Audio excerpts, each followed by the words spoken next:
बोर्डे सरांना विनंती करतो की आपण मंचावर यावं आणि आपल्या व्याख्यानाला सुरुवात करावी. धन्यवाद. साईनाथ उद्योग समूहाच्या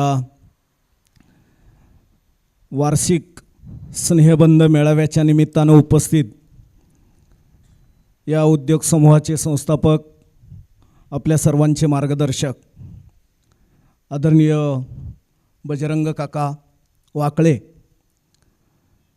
या उद्योग समूहाचे संचालक, आमचे मित्र युवा उद्योजक सन्माननीय सुदीप शेठ, आमचे मित्र सुभाषराव रहाणे, कैलासराव नवले, उपस्थित आपण सगळे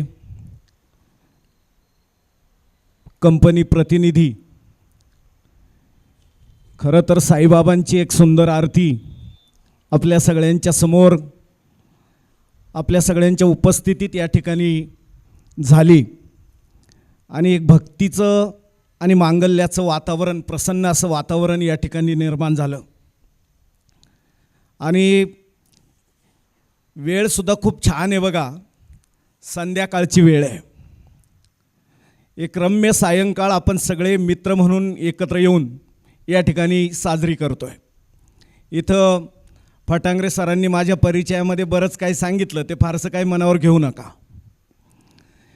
कारण मित्र म्हणून ते बोलले की हे याव आहेत, ते त्याव आहेत, कारण प्रत्येकाला आपला मित्र अमिताभ बच्चन वाटत असतो.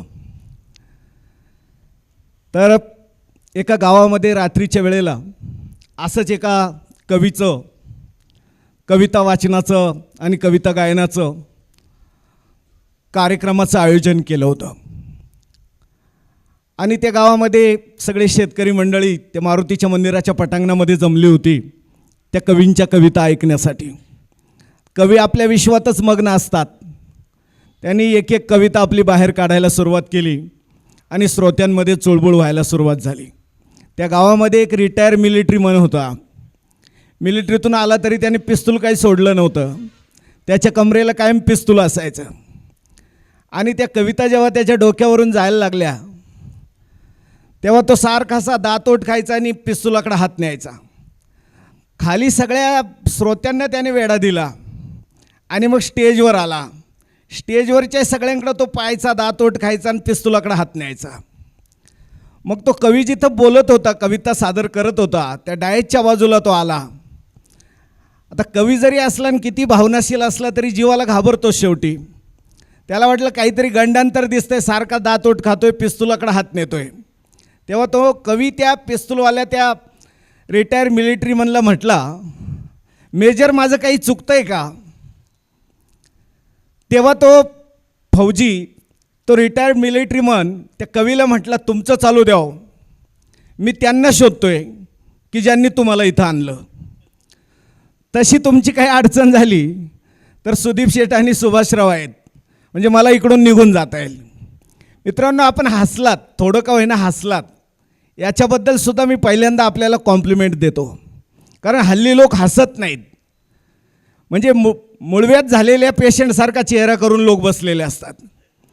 आता हसायचं कुठं, तर सभेतच हसता येत असतं बघा. एकटा इथून निघाला आणि रस्त्याने चालला आणि ह्या हो हो रस्त्याला जर हसत चालला तर बाकीचे लोक आपल्याकडं वेगळ्या नजरेनं बघतात. म्हणून आम्ही बोलणारे लोक नेहमी म्हणत असतो की हसायचं असेल तर सभेत हसून घ्या, कार्यक्रमात हसून घ्या, घरी एकट्याने ते हसता येत नाही.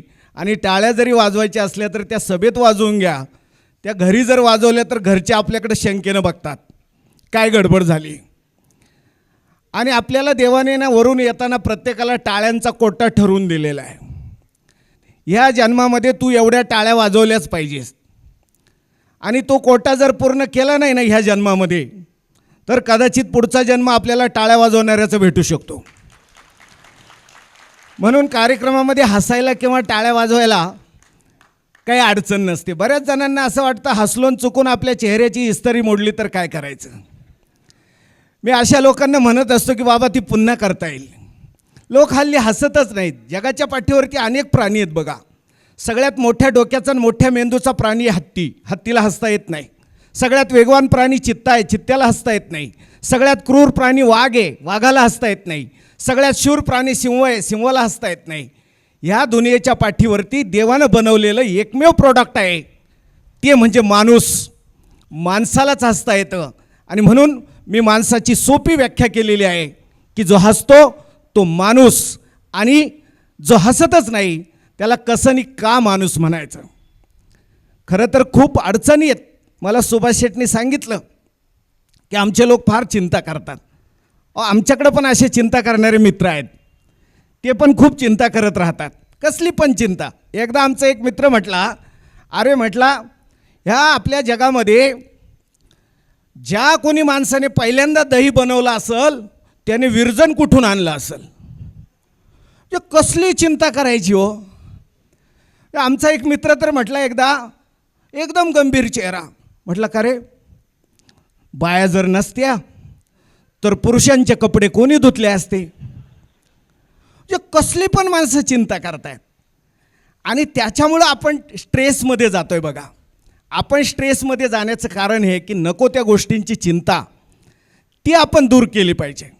मला मगाशी एक जण म्हटलं काय जेंट्सचं सगळ्या निव्वळ जेंट्सचं कुठं गेट टुगेदर असतं का. ते कसलं पण टेन्शन असतंय. जे आहे ते गोड मानून घे बाबा. आणि हे सगळं टेन्शन आपण दूर केलं पाहिजे. कारण जिंदगी है तो कुछ तकलीफ होगी ही. अगर जिंदगी है तो कुछ तकलीफ होगी ही. जब हम मर जाते हैं तो जलने का एहसास भी नहीं होता. म्हणून जीवन आहे तर अडचणी असणार आहे. मला शेक्सपियरचं एक वाक्य खूप आवडतं. शेक्सपियर हा दुनियेच्या पाठीवरचा सगळ्यात मोठा नाटककार म्हटला जातो. शेक्सपियर म्हणतो की मी संकटाला मुळीच घाबरत नाही, कारण मी संकटाचा थोरला भाऊ आहे. लोकांनी त्याला विचारलं, म्हटलं असं कसं काय, तू संकटाचा थोरला भाऊ कसा काय. तेव्हा शेक्सपियर म्हटला, अरे आधी मी जन्माला आलो की संकट जन्माला आलं. आधी मी जन्माला आलो मग संकट जन्माला आलेलं आहे. म्हणून मी संकटाच्या आधीच आहे, संकटाहून थोरला आहे. म्हणून मित्रांनो, संकट येत असतात आणि संकट जशी येतात ना तशी ती जातसुद्धा असतात. अनेकांच्या वाट्याला ती आलेली आहेत. विठ्ठल कामत, आपल्याला माहिती आहे, हॉटेल ऑर्किड, इडली आणि मी पुस्तकं वाचा सगळ्यांनी. आपल्या लक्षात येईल की त्यांच्यावरती इतकं कर्ज झालं सुरुवातीच्या काळामध्ये आणि त्यांनी ठरवलं की सुसाईड करायची. आणि सुसाईड करायची म्हणून ते आपल्या वरच्या मजल्यावरच्या फ्लॅटवरती गेले आणि आता गच्चीवरून टेरेसवरून उडी मारायची. तर समोर त्यांचं लक्ष गेलं, तर समोर एक पेंटर त्यांना दिसला मुंबईमध्ये. आणि तो पेंटर 105व्या मजल्यावर कलर करत होता. आणि एक फळकूट आणि एक नाडा आणि वरती एक माणूस त्याला पकडून ठेवायला. मग ते म्हणतात की मी ते जेव्हा पाहिलं की अरे पोटासाठी माणूस किती धडपड करतो, तेव्हा माझ्या लक्षात आलं की एक पेंटर जर 105व्या मजल्यावर पोटासाठी एका फळकुटावर बसून रिस्क घेत असेल, त्याला जगावं असं वाटतंय, तर मी तर त्याच्यापेक्षा खूप सुखी आहे. म्हणून स्ट्रेस आज सगळीकडे आहे. स्ट्रेस नाही असं ठिकाण नाही. जशी हवा सगळीकडे आहे तसा स्ट्रेस सगळीकडे आहे. पण स्ट्रेस हँडल करता येणं ही सगळ्यात महत्त्वाची गोष्ट आहे. आणि काही स्ट्रेस खूप चांगलेसुद्धा असतात, काही भीती खूप चांगल्यासुद्धा असतात. स्ट्रेसमधून दरवेळेला माणूस म्हणजे बरबादच होतो असं काही नसतं. आणि हे एन्झायटी, फ्रस्ट्रेशन वगैरे आपण तयार केलेले शब्द आहेत. फ्रस्ट्रेशन शब्द एवढा कॉमन झाला आहे का आता आमचे दुसरी तिसरीचे पोरंसुद्धा म्हणतात, सर आज काही बोर मारू नका बरं का, मी कालपासून फ्रस्ट्रेशनमध्ये. अरे तुला कसलं फ्रस्ट्रेशन. ते इतके त्या गोष्टी कॉमन झाल्यात. म्हणजे मध्यंतरी सुरुवातीला आपल्याला नाही का कोरोना आला तेव्हा एखाद्याला कोरोना झाला तर जरा धक्का बसायचा, पण तो कॉमन झाला की मग आपल्याला धक्का बसत नाही. तसं आता फ्रस्ट्रेशनचं झालेलं आहे. म्हणून मित्रांनो, या फ्रस्ट्रेशनमधून बाहेर यायचं, याच्यासाठी माणसाचं जीवन मला वाटतं सगळ्यात पहिल्यांदा आपण समजून घेतलं पाहिजे. मी थोडंसं गंभीर बोलतो आणि नंतर तुम्हाला थोड्याशा गमती सांगतो. कारण आधी तुम्हाला व्याख्यानाचा बेस कळला पाहिजे. माणूस कशाला जन्माला आलेला आहे. काय तुमचं ASP का काय ASM वगैरे होण्यासाठी का, काय इन्स्पेक्टर होण्यासाठी आहे का, काय झोनल मॅनेजर होण्यासाठी आहे का. काय सुदीप शेठ सारखा मोठा एखादा उद्योजक होण्यासाठी आहे का? That is role. हे काय आहे? रोल आहे. मी इथं आता आलो ना, मी वक्ता आहे, माझा हा रोल सुरू झाला वक्त्याचा. खाली उतरलो, मी तुमच्या सगळ्यांचा मित्र आहे. घरी गेलो, पत्नीच्या दृष्टीनं मी पती आहे, माझ्या मुलींच्या दृष्टीनं मी त्यांचा बाबा आहे. That is role. असे रोल खूप करावे लागतात. एस टीत बसलो तर लगेच प्रवासी होतो.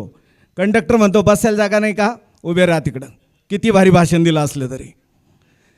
प्रवाशाचा रोल सुरू झाला.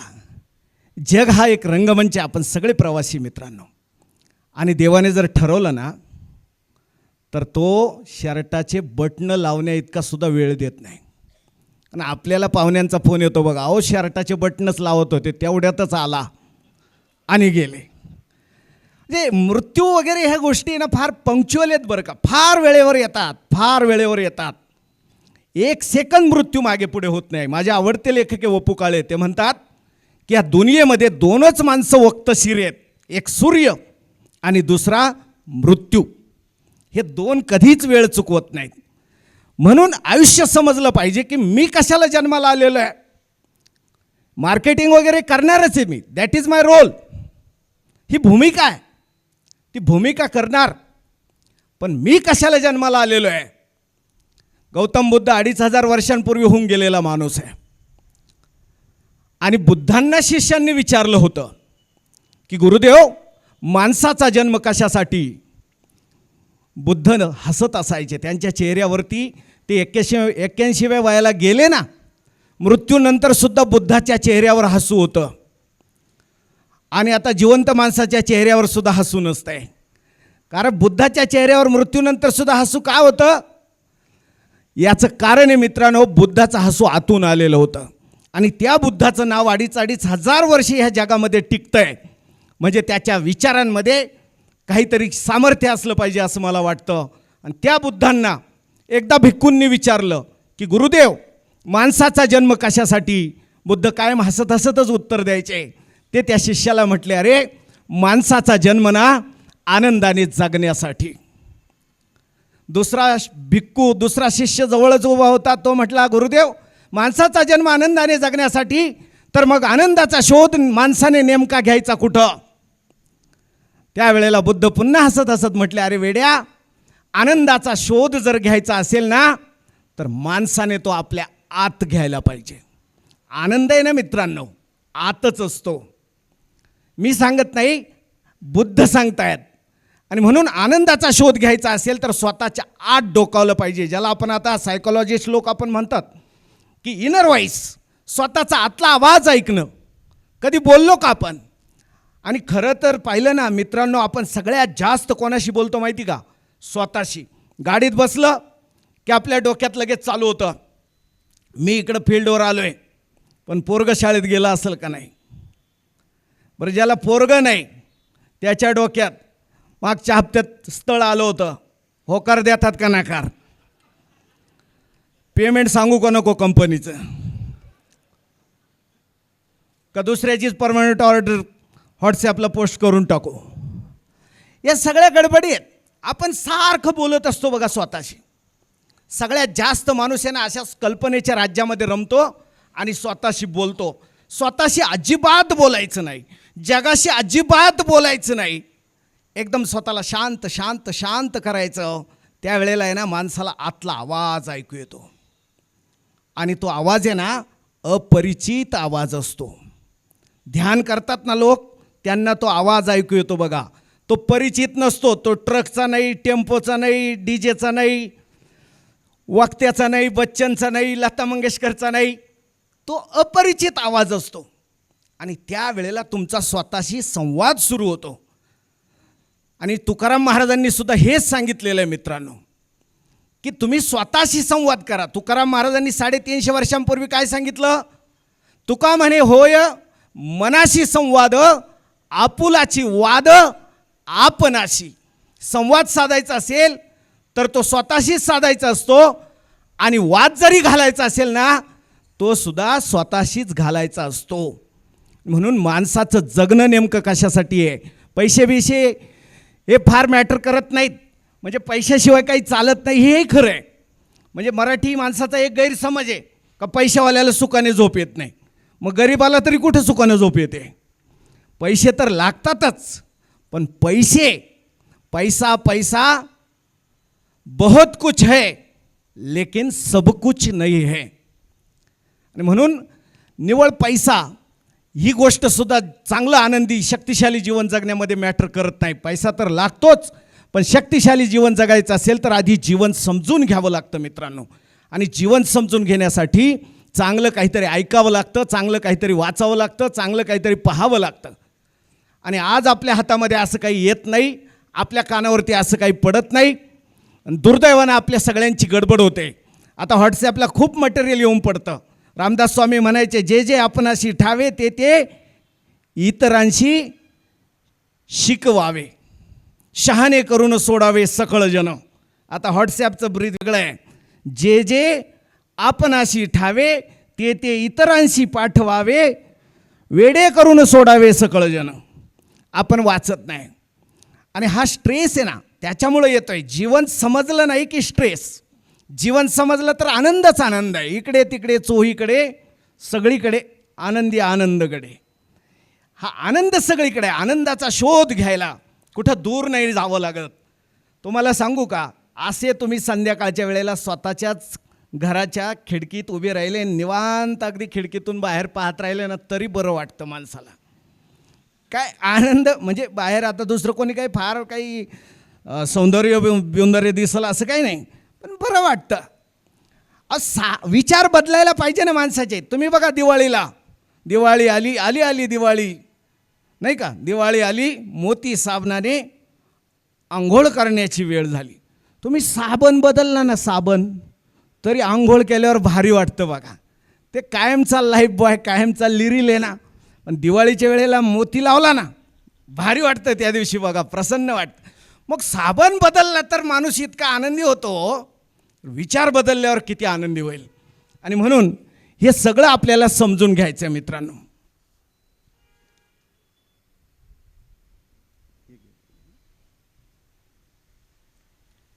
आपल्याला हे सगळं समजून घ्यायचं आहे. कारण आपल्याकडे स्ट्रेस आहे. कंपनी सेक्टरमध्ये मला माहिती खूप प्रेशर असतात. एका मालकाने आपली कंपनी टाकली होती, पोल्ट्री फार्म, मोठी कंपनी होती त्याची पोल्ट्रीची. आणि त्या पोल्ट्रीच्या कंपनीमध्ये त्याने एक मॅनेजर ठेवलेला होता. सगळं काही पुरवायचा, प्रशस्त शेड होत्या, भरपूर पक्षी होते, चांगला तज्ज्ञ मॅनेजर होता. पण पाहिजे असं उत्पन्न मिळत नव्हतं. आणि त्याचा पोल्ट्री फार्म हा तोट्यात जायला लागला. आणि त्यावेळेला त्या मालकाने एका व्हिजिटमध्ये त्या मॅनेजरला झापलं जरा. म्हटलं, अरे तुला इतका पगार देतोय, तुझी इतकी छान व्यवस्था आहे, तुला इतकी सुंदर केबिन दिली आहे, तुझ्या हाताखाली चांगला मॅनपॉवर दिलेला आहे, ह्या कोंबड्यांना मी इतका खाद्य पुरवतोय, चांगलं आपण औषधपाणी त्यांना पुरवतोय, आणि काय म्हणे, रोज एक कोंबडी एकच अंडं देते. बघ म्हटला, तुला जर तुझी नोकरी टिकवायची असेल तर उद्यापासून प्रत्येक कोंबडीने 2-2 अंडी दिली पाहिजेत. आता मालकापुढे काय बोलणार? पण मॅनेजरने विचार केला, आता 2-2 अंडी एका दिवसात एका कोंबडीला कसं शक्य आहे? किती जोर लावला तरी शक्य नाही. पण आता इलाज नाही, मालकापुढं काय बोलणार? आणि मग त्याने मालक गेल्यानंतर पोल्ट्रीमध्ये राऊंड मारला आणि सगळ्या कोंबड्यांना तंबी दिली. म्हटलं, बघा मालक येऊन गेलाय, मला झापलंय, तुम्ही इतकं खाद्य खाता, तुम्ही इतकं औषध पाणी, तुमच्यावरती आम्ही इतका खर्च करतोय, तुम्हाला इतकं छान छान औषध पाणी करतोय, तुम्हाला काही वाटलं पाहिजे, कंपनी तोट्यात चालली. लक्षात ठेवा म्हटला, एकेकीला कापून काढेल, माझ्या इतकं वाईट नाही, उद्यापासून प्रत्येकीनं 2-2 अंडी दिली पाहिजेत. सगळ्या कोंबड्या बिचाऱ्या घाबरून गेल्या. पण त्या म्हटल्या, आता काही इलाज नाही, जीव जाण्यापेक्षा 2 अंडी दिलेली बरी. आणि मग दुसऱ्या दिवशी तो मॅनेजर जेव्हा अंडी गोळा करायला आला, प्रत्येक कोंबडी खाली त्याला 2-2 अंडी. त्याला बरं वाटलं, अरे साध्या दमात भागलं म्हटला, नुसता दम दिला तर 2-2 अंडी द्यायला लागल्या कोंबड्या. सगळ्या पोल्ट्रीमध्ये तो आनंदाने फिरत होता, अंडी गोळा करत होता. एका ठिकाणी मात्र एकच अंडं होतं. याला वाटलं पुन्हा जोरात दम द्यायला पाहिजे. म्हटलं, काही वाटतं का? सगळ्या कोंबड्यांनी 2-2 अंडी दिलीत आणि तुझ्या खाली मात्र एकच अंड. ज्याने एक अंड दिलं होतं तो म्हटला, अहो देवाचे आभार माना, मी एक तरी दिलंय. तो म्हटला, असे काय उपकार आहे तुझ्या आमच्या कंपनीवर? इतकं खाद्य खातेस, इतकं पाणी पितेस, इतकं औषध पाणी तुझ्यावरती खर्च होत आहे आणि एक अंड दिलंय. आणि म्हटली, पुन्हा वरून सांगते, अहो मी एक तरी दिलंय, देवाचे आभार माना. मी तेवढं तरी दिलंय, देवाचे आभार माना. तेव्हा जी एक देणारी होती ती म्हटली, अहो खरोखर मी एक तरी दिलंय, खरंच तुम्ही देवाचे आभार माना. अहो मी कोंबडा आहे.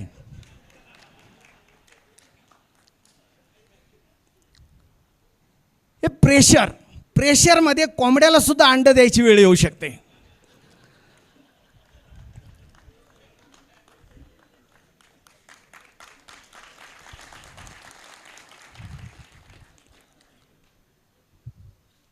जुन्या काळामधला एक फील्ड ऑफिसर तो मृत्यू पावला आणि मृत्यू पावल्यानंतर तो वरती गेला. दुर्दैवाने काही शेतकऱ्यांना फसवलं असेल, त्याला जागा नरकात मिळाली आणि नरकात जागा मिळाल्यानंतर तिथं सुद्धा आहे ना, तो नरकामध्ये पण म्हणायचा, काय छान नरक आहे, काय सुंदर नरक आहे, वा वा म्हटला, काय मजा आहे इथं, काय मजा येते नरकामध्ये. यम भाव चढला.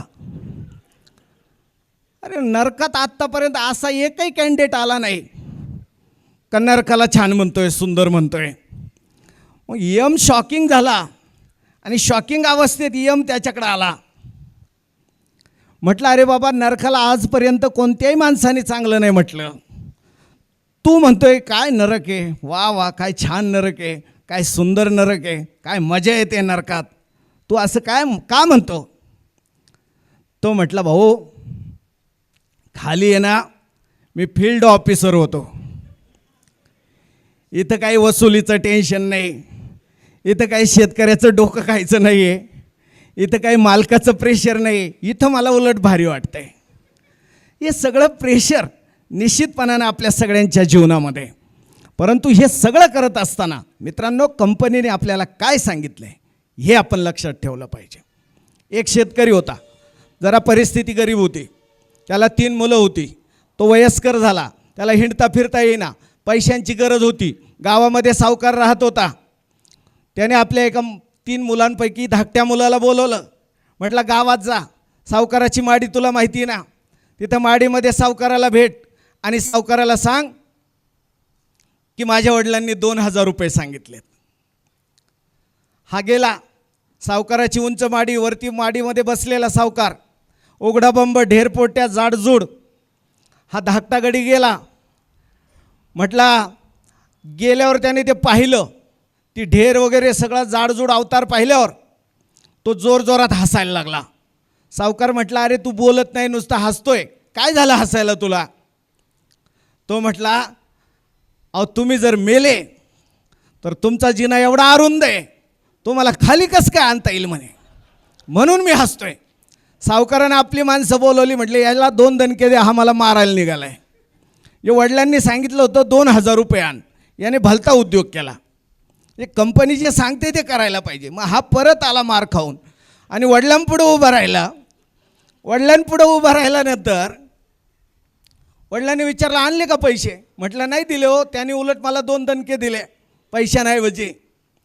का बरं? मग त्याने घडलेला प्रसंग सांगितला का असं असं झालं म्हणून. वडील म्हटले, तू नालायक निघाला, तू काही कामाचं नाही, आता मी माझ्या दुसऱ्या मुलाला पाठवतो. दुसऱ्याला पाठवलं. म्हटलं जा त्या सावकाराकडून 2000 घेऊन ये, माझं नाव सांग. हा गेला. सावकार तिथंच बसलेला होता.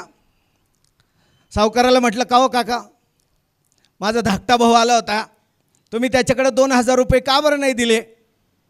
अरे म्हटलं, तुझा भाऊ म्हटला की तो हसला म्हटला माझ्याकडे बघून आणि म्हटला की तुम्ही जर मेले तर एवढ्या अरुंद जिनेने तुम्हाला खाली कसं काय आणता येईल? काय मूर्ख आहे म्हणे माझा भाऊ. अहो तुमचे हातपाय तोडले तर तुम्हाला आरामशीर खाली नेता येईल. याच्या 2 दणके बसले आणि हाय तसाच परत आला. वडिलांनी विचारलं, आणले का पैसे? नाही म्हटला. मग वडील म्हटले तू पण त्या धाकट्यासारखाच नालायक निघालास. वडील म्हटले आता थोरल्याला पाठवून बघतो. थोरल्याला बोलवलं, म्हटले जा या दोघांना जमलं नाही ते 2,000 रुपये घेऊन ये. हा गेला थोरला. सावकार तसा बसलेला. म्हटलं अहो माझा मधला भाऊ आला होता, माझा धाकटा भाऊ आला होता, तुमच्याकडे 2-2 हजार रुपये मागितले, फक्त 2,000 रुपयेसुद्धा तुम्ही दिले नाही. मग सावकाराने घडलेला प्रसंग सांगितला की एक म्हणतोय या अरुंद जिनेने तुम्हाला मेल्यावर कसं काय खाली काढता येईल. दुसरा म्हणतोय काय नाही काढता येईल, हातपाय तोडले की सोपं जाईल खाली काढायला. अहो म्हटलं माझे दोन्ही भाऊ आहे ना एकदम बावळट आहे. म्हटला कशाला तुमचे हातपाय तोडायचे आणि कशाला काय करायचे इतके उद्योग, सोपं काम आहे म्हटला, त्याच्यापेक्षा माडीच जाळून टाकायची. म्हणजे असे 3-3 जण पाठवून सुद्धा कधी कधी काम नाही होत. आणि ते विकता आलं पाहिजे बघा, प्रॉडक्ट विकता आलं पाहिजे. म्हणून मी सांगतो की स्ट्रेसमध्ये राहायचं नसेल तर जे काम सांगितलं तेच करायचं, त्याच्यावर फोकस करता आला पाहिजे. तुमच्या कामावरती तुमचा फोकस असेल तर तुम्ही सक्सेस होणार. बघा सक्सेस हे इझी असतं, हार्ड नसतंच मुळी कुठल्याही क्षेत्रामधलं सक्सेस. मी एकदम अवघड बोलायला लागलो माझं भाषण पडून जाईल, पण मी साधं मस्त बोलत गेलो तर तुम्हाला आवडेल. कुठल्याही क्षेत्रामध्ये सक्सेस व्हायचं असेल तर हार्ड वर्क नाही, स्मार्ट वर्कला महत्त्व आहे. आणि आज मॅनेजमेंटच्या भाषेमध्ये तो शब्द प्रचलित झालेला आहे की स्मार्ट वर्क कर, गधे हमाली करू नको, तुझं वर्क स्मार्ट पाहिजे. आणि म्हणून मित्रांनो काय मोटिवेशन वगैरे इकडून तिकडून मिळवायची गरज नसते. सगळ्यात मोठं मोटिवेशन काय माहिती का? खाली जेब और खाली पेट सबसे बड़ा मोटिवेशन देता है. सगळ्यात मोठं मोटिवेशन ये. आणि ते करत असताना आपल्याला आपला जॉब समजला पाहिजे, सकारात्मकता माणसाकडे पाहिजे. आता हे आमचे मोटिवेशनल स्पीकर आहेत ना, ते खूप म्हणत राहतात की माणसाने पॉझिटिव्ह विचार केले पाहिजे. अहो ते काय इतकं सोपं आहे का? ती खूप अवघड गोष्ट आहे तशी, कारण आपल्याला निगेटिव्ह विचार करायची सवय लागली. आणि म्हणून मित्रांनो चांगलं त्याचा विचार डोक्यामध्ये चांगल्या गोष्टींचं सतत घोळत राहिलं की हळूहळू आपले विचार सकारात्मक होतात. आमच्या गल्लीमध्ये मागच्या आठवड्यामध्ये एक भिकारी आला होता. आम्ही वरती राहतो, खालून आवाज आला लाडू वाढा लाडू. मी म्हटलं काय अजून दिवाळी नाही काही नाही, याला लाडू कुठून द्यायचे. मी खिडकीतून डोकावलं, म्हटलं का हो अजून दिवाळी नाही काय नाही, आणि तुम्ही म्हणताय लाडू वाढा लाडू, कसं शक्य म्हटलं, तुम्हाला हे पटतं का म्हटलं. तो म्हटलं साहेब खरं सांगू का, भिकच मागायची ना, मग शिळ्या भाकरीची कशाला मागायची, लाडूची का नाही मागायची. म्हणजे त्याच्याकडे आहे ना पॉझिटिव्ह विचारसरणी. मित्रांनो पॉझिटिव्ह विचारसरणी जर आपल्याकडे असेल तर आपण संकटावर मात करू शकतो. आणि म्हणून आपल्या जवळची माणसंसुद्धा आपल्याला जपता आली पाहिजे. फूलों की हिफाजत काटे ही करते हैं, माली बहुत बाद में आता है. आपल्या आजूबाजूची माणसं, आपली टीम आपल्याला सांभाळता येणं हे सुद्धा स्ट्रेस फ्री राहण्याचं एक महत्त्वाचं लक्षण आहे. तुम्हाला तुमची टीम सांभाळता येत नसेल तर तुम्ही सक्सेस होऊ शकत नाही. दुनियेमध्ये जी माणसं सक्सेस झाली ना, मोठी माणसं, सॉयझर होंडा असेल, तुमचा रेक रॉक असेल, टोयोटो असेल, ही सगळी माणसं आहे ना 2 हातांनी कधी श्रीमंत नाही होत माणसं. सुदीप शेठने तुमच्या हातांचा का सन्मान केला? त्यांना माहिती आहे की आपल्या वैभवामध्ये, आपल्या समृद्धीमध्ये ह्याही माणसांच्या 2-2 हातांचा सहभाग आहे. अनेकांच्या हातांचा सहभाग जीवनामध्ये घेता येणं हे स्ट्रेस फ्री यशस्वी माणसाचं लक्षण आहे. 2 हातांनी कोणी श्रीमंत नाही होत. हजारो हात उभे करता आले पाहिजे. त्याच्यासाठी आपल्याला आपली टीम सांभाळता आली पाहिजे. आणि आपण आपल्या माणसांना सुद्धा जपलं पाहिजे, कारण आपण तशी डुबकी मारतच नाही जीवनामध्ये. आपण किनाऱ्यावरच राहतो. मग किनाऱ्यावर जो राहतो ना त्याच्या हातात वाळू येते, थोडा पाण्यात जातो ना त्याच्या हातात शिंपले येतात, आणि खोल समुद्रात गोता मारतो ना त्याच्या हातामध्ये मोती येतात. कधी आपण स्वतःला विसरलोच नाही. त्या कामामध्ये इतकं झोकून द्यायचं, काही लोक नुसती झोकून देतात. नुसती झोकून देणं वेगळं आणि कामात झोकून देणं वेगळं आहे. जेव्हा तुम्ही 100% तुमचे एफर्ट्स तिथे देता ना, तेव्हा देवाला सुद्धा दया येते की अरे याची मेहनत, कडी मेहनत चाललेली आहे, याच्या पदरात चांगलं दान टाकलं पाहिजे. म्हणून मित्रांनो, आपले सगळे एफर्ट्स तिथं लावा आणि जिथं आहे ना तिथली मजा घ्या. आता इथं आहे, बायको जेवली असेल का नाही, जेवल का ती आपल्या चिंतेनं. आणि महाराष्ट्रीयन माणसाची एक सवय, ते मैतात गेलं ना लग्नाचा विषय काढतात. काय रामभाऊ, त्या तुकारामच्या पोरीचं जमलं का नाही, अरे वातावरण काय, तुझा विषय काय. आणि लग्नात गेलं ना, अरे लक्ष्मण त्या कोंडेबाची म्हातारी कशी काय गेली रे. म्हणजे या सगळ्या आपल्या गोष्टी आहेत बघा. आपण रमायला पाहिजे. जिथं आलो ना तिथं रमायचं. फील्डवर गेलं ना फील्डचं होऊन जायचं. आणि निवळ कंपनीचे प्रॉडक्ट नाही विकायचे मित्रांनो, स्वतःचं गुडविल निर्माण करायचं. प्रॉडक्ट तर काही कोणी विकल हो, आहे की नाही. प्रॉडक्ट विकणं काय अवघड आहे. ते भंगारवाला सुद्धा आणि तो नाही का बुड्डी की बालवाला, ते लाल लाल लाल मस्त खावंसं वाटतं बघा. ते लहानपणची आठवण येते त्याला पाहिल्यावर. ते 200 ते पुढे घेऊन येतं आणि पुढे किती हलके, काही टेन्शन आहे का वाहून न्यायचं. आणि एक पुडा 5 रुपयाला असतंय. 200 गुणिले 5 करून टाका, 1000 रुपयाचं काम 3 तासात करून जात आहे.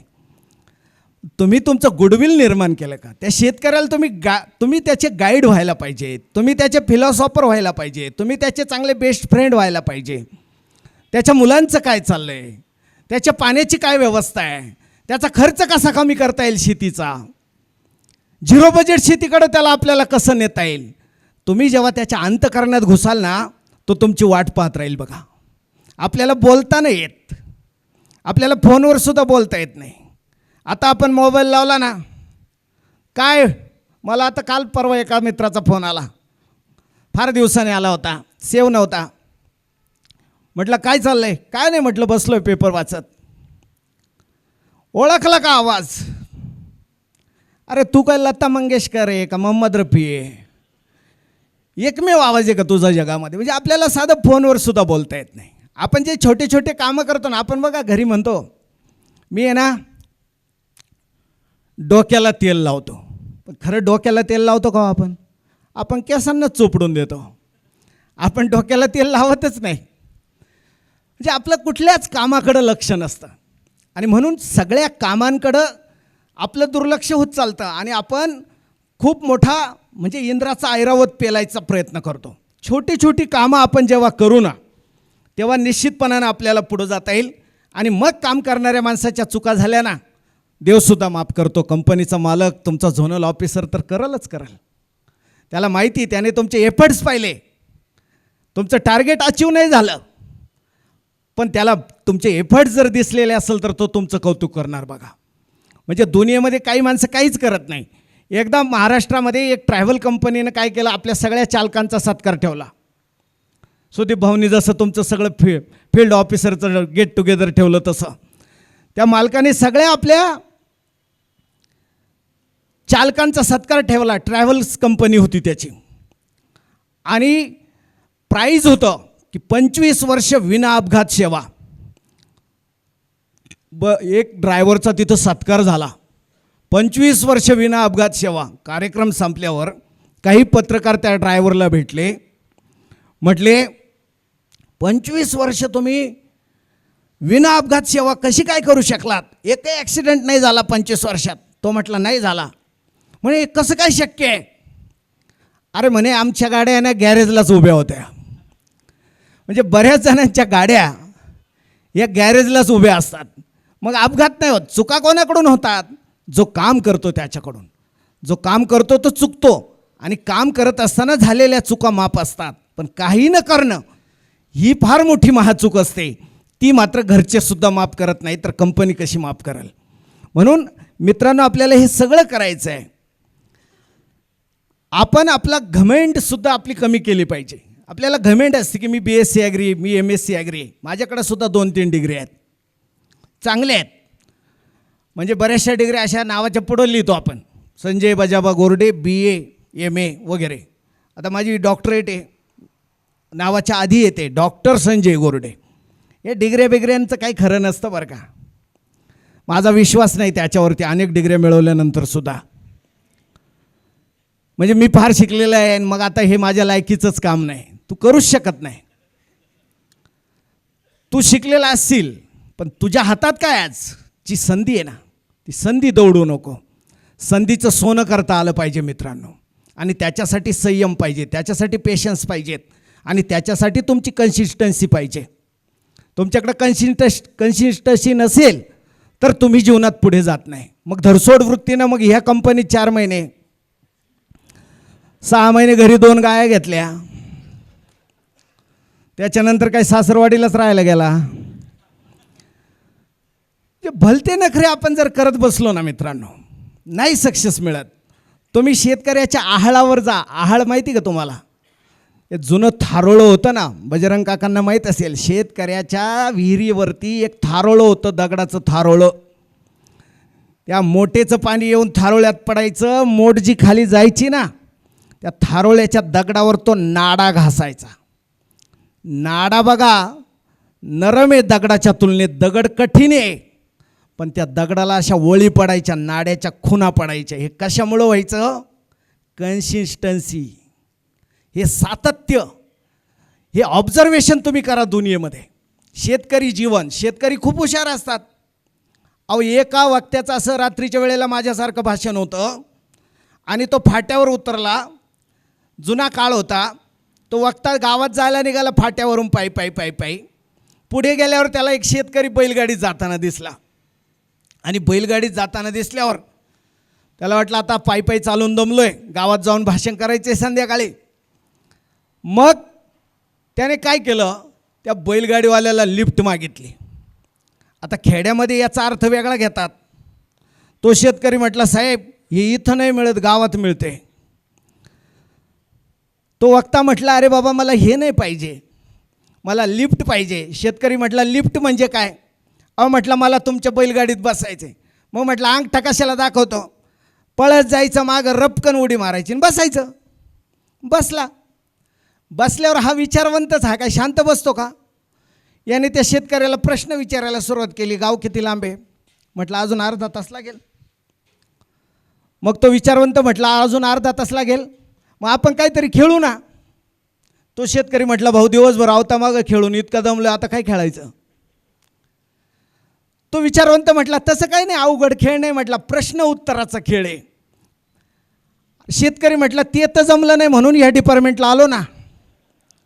अरे म्हटलं तसे काय अवघड प्रश्न नाही शाळा कॉलेजसारखे, मी एकदम तुला सोपा प्रश्न विचारील म्हणे आणि तू जर माझ्या प्रश्नाचं बरोबर उत्तर दिलं तर मी तुला 100 रुपये देईल आणि तू विचारलेल्या प्रश्नाचं जर मी बरोबर उत्तर दिलं तर तू मला फक्त 50 रुपये दे. शेतकऱ्याला मनातल्या मनात तो सौदा पटला. शेतकरी म्हटला, ठीक आहे साहेब, तुम्ही विचारिता का मी विचारू? तो विचारवंत म्हटला, मी एवढा विद्वान माणूस, मी काय विचारणार, ते तुला येणारच नाही, त्यापेक्षा तूच आधी मला प्रश्न विचार. शेतकऱ्याने आपलं खुटल्याला डोकं टेकवलं बैलगाडीच्या. म्हटला, साहेब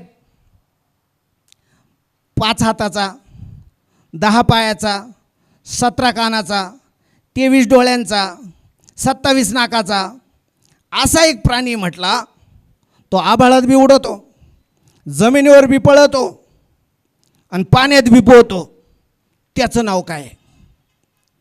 आता याने जेव्हा विचार करायला सुरुवात केली, MSCचं अख्खं प्राणीशास्त्र डोळ्यापुढं आणलं, पण एकही असा प्राणी कुठं पाहण्यात नाही, वाचण्यात नाही, ऐकण्यात नाही. हा विचार करतोय असा कोणता प्राणी असेल, असा कोणता प्राणी असेल. गाव जवळ यायला लागला. शेतकरी म्हटला, साहेब येतंय का नाही? तुमचं भाषण आहे ना संध्याकाळी गावात, तुम्हाला त्याचा काही विचार करावा लागेल ना. तो विचारवंत म्हटला, मी हारलो. त्याने खिशातून 2 50च्या नोटा काढल्या, शेतकऱ्याच्या हातात दिल्या. शेतकऱ्याने त्या 2 50च्या नोटा पाहिल्या, कोपरीच्या खिशात ठेवून दिल्या. शेतकरी बिचारा प्रामाणिक होता. म्हटला, साहेब आता तुमची बारी आहे, तुम्ही विचारा ना. तो विचारवंत म्हटला, अरे भल्या माणसा, आता तुला दुसरा कोणता प्रश्न विचारायचा? तू मला जो प्रश्न विचारला त्याच प्रश्नाचं उत्तर सांग. शेतकऱ्याने पुन्हा कोपरीच्या खिशात हात घातला, त्या 50च्या 2 नोटा बाहेर काढल्या, त्याच्यातली एक 50ची याच्यासमोर धरली. म्हटलं, घ्या साहेब, मला तरी कुठं येते.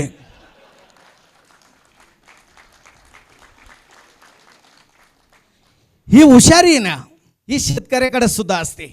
एकदा आत्रे नाशिकहून पुण्याला चालले होते आणि संगमनेरला ते थांबले.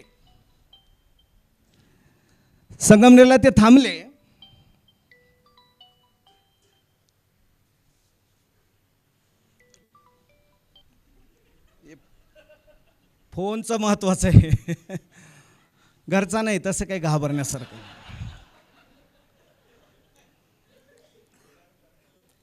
तर तो प्रसंग तुम्हाला मी सांगतोय की आत्रे पुण्याहून नाशिकला चालले आणि नाशिकला चाललेले असताना खाली ते आपल्या संगमनेरच्या एका हॉटेलमध्ये चहा प्यायला थांबले. आता आपल्याला माहिती आहे हॉटेलमधला पोऱ्या कसा असतो, 4च्या 4 बोटं ते ग्लासात बुडवलेले, काचेचे ग्लास पाण्याने भरलेले, बोटं बुडवलेले दणकन आत्रेंच्या टेबलवर आणून आदळले. आत्रेंमधला विनोदी माणूस जागा झाला. आत्रे म्हटले, काय बाबा तुम्ही संगमनेरची माणसं, थोडासुद्धा सुसंस्कृतपणा नाही, 4च्या 4 बोटं बुडवलेत ग्लासात, असं बोटं बुडवलेलं पाणी प्यायचं का आम्ही? तो वेटर आत्रेंना म्हटला, साहेब हे तर काहीच नाही, जो आतून भरून देतोय ना तो तर टाकीतच उभा आहे. हुशारी सगळ्यांकडे असते मित्रांनो, हुशारी कोणाकडे नाही, हुशारी सगळ्यांकडे आहे. आत्रेच एकदा पुण्यामध्ये मुळामुठाच्या घाटाने सायकलने चालले होते. सायकल अशी उताराला लागली, सायकल किंवा मोटरसायकल उताराला लागली की माणसाला ब्रेक टच करून पाहावासा वाटतो. आत्रेंनी ब्रेक टच करून पाहिला, ब्रेक फेल होता आणि सायकलने वेग पकडलेला आहे. आणि आत्रेंचं समोर लक्ष गेलं तर एक गर्दीची प्रेत यात्रा चाललेली. आत्रेंच्या मनात विचार तरळून गेला, बहुतेक हिच्यानंतर दुसरी आपली निघते वाटतं. इतका वेग सायकलने पकडलेला, सायकलच्या हँडलला पाठीमागे हिसका देऊन पाहिला, सायकल थांबेना. पायाच्या टाचेनं मागच्या टायरला घासून पाहिलं, टाच उगाळून गेली पण सायकल काही थांबेना. सायकल खड्ड्यात टाकून पाहिली, सायकल काही थांबेना. सायकलने वेग पकडलेला, हो ना करता करता वेगात सुटलेली ती सायकल त्या गर्दीच्या प्रेत यात्रेमध्ये घुसली. प्रेताला धक्का लागला, प्रेत धपकन खाली पडलं. प्रेताचे 4 खांदेकरी 4 बाजूला झाले. प्रेताचे सगळे नातेवाईक आत्रेंच्या अंगावर धावून आले. मराठीतलं समृद्ध वाङ्मय तिथं उधळायला सुरुवात झाली. कोणी म्हटलं, सायकल चालवतो का विमान चालवतोय? दिसत नाही का, डोळे फुटलेत का तुझे? ब्रेक नाही तर भंगारात का नाही विकली? तुझा आजा पण अशी सायकल चालवायचा का? असा 4-4 पिढ्यांचा उद्धार सुरू झाला. आत्रेंना वाटलं हे प्रेत आपल्याला चांगलंच भोवतंय, बहुतेक सोबत आपल्याला घेऊन जाते. मग आत्रेंनी आपली हुशारी पणाला लावली आणि आत्रे त्या गर्दीकडे बोट करून म्हटले, कॉलर कोणी पकडली आहे? सोड कॉलर. आणि कोण शिव्या घालत होतं, कोण वाकडं तिकडे बोलत होता? अजिबात शिव्या द्यायच्या नाही, अजिबात वाकडं तिकडे बोलायचं नाही. ज्याला धक्का लागलाय ते काय बोलतंय का?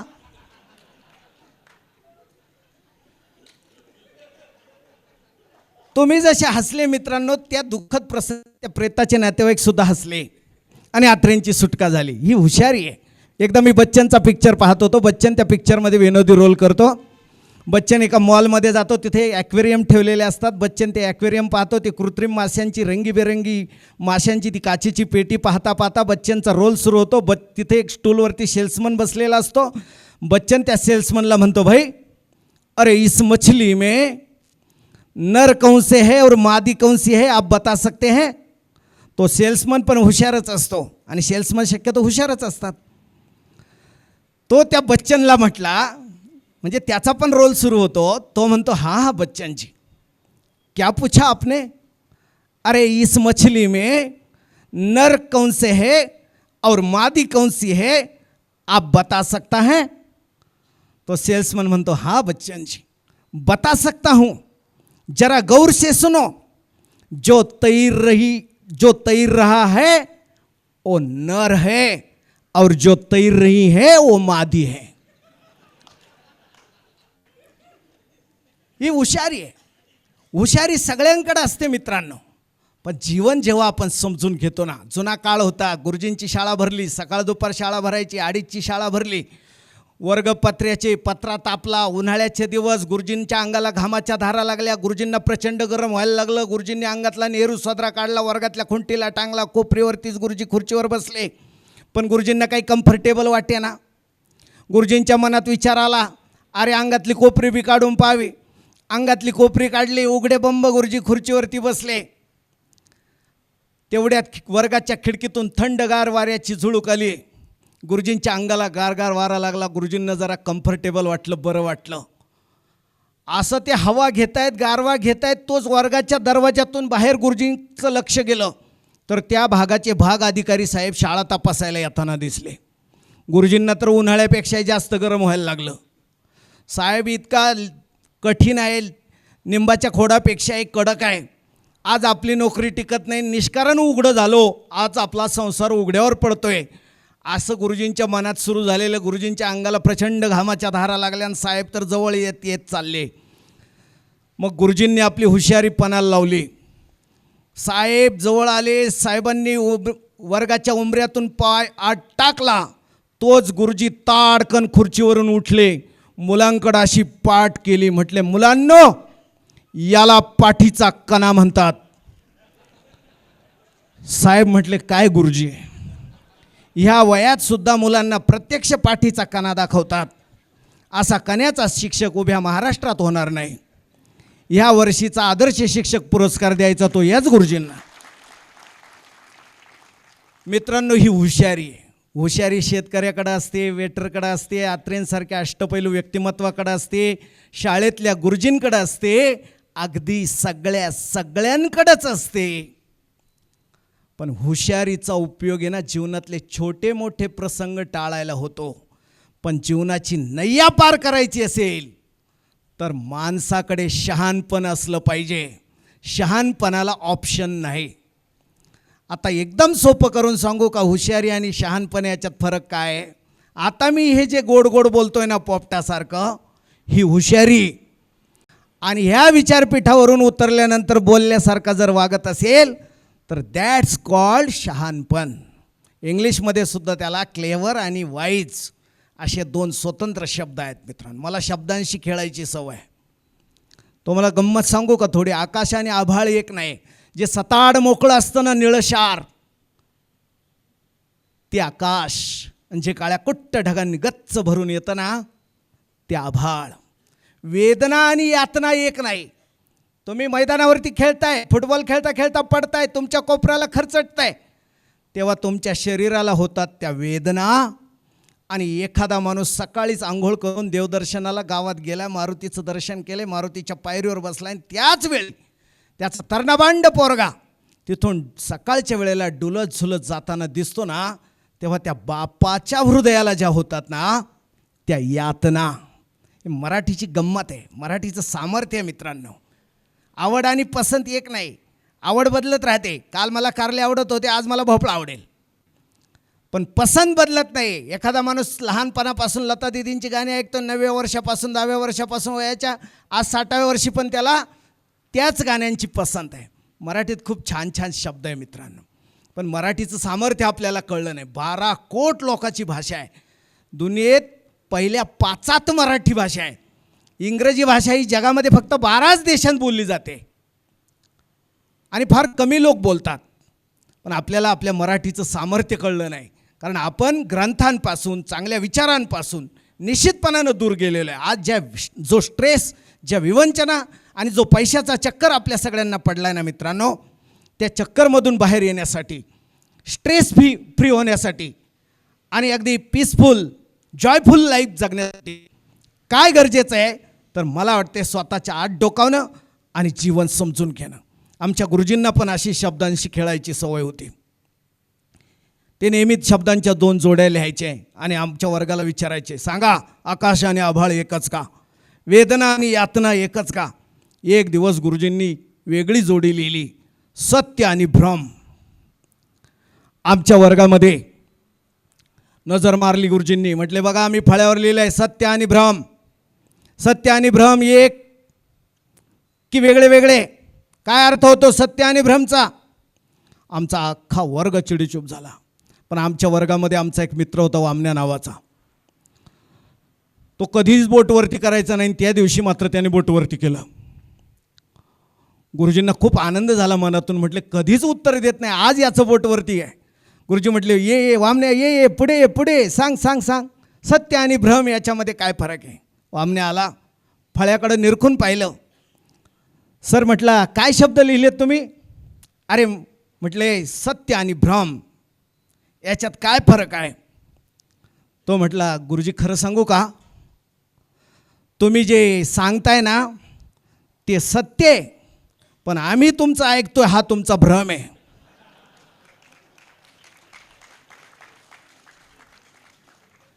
तेव्हा कदाचित माझं सुद्धा असं होत असेल की मी सांगतोय हे सत्य आहे आणि तिकडं काय काय चाललेलं आहे आणि मनात काय काहूर पेटलं आहे. म्हणजे कदाचित माझा हा भ्रम असू शकतो. मित्रांनो, आता अधिक काही बोलत नाही,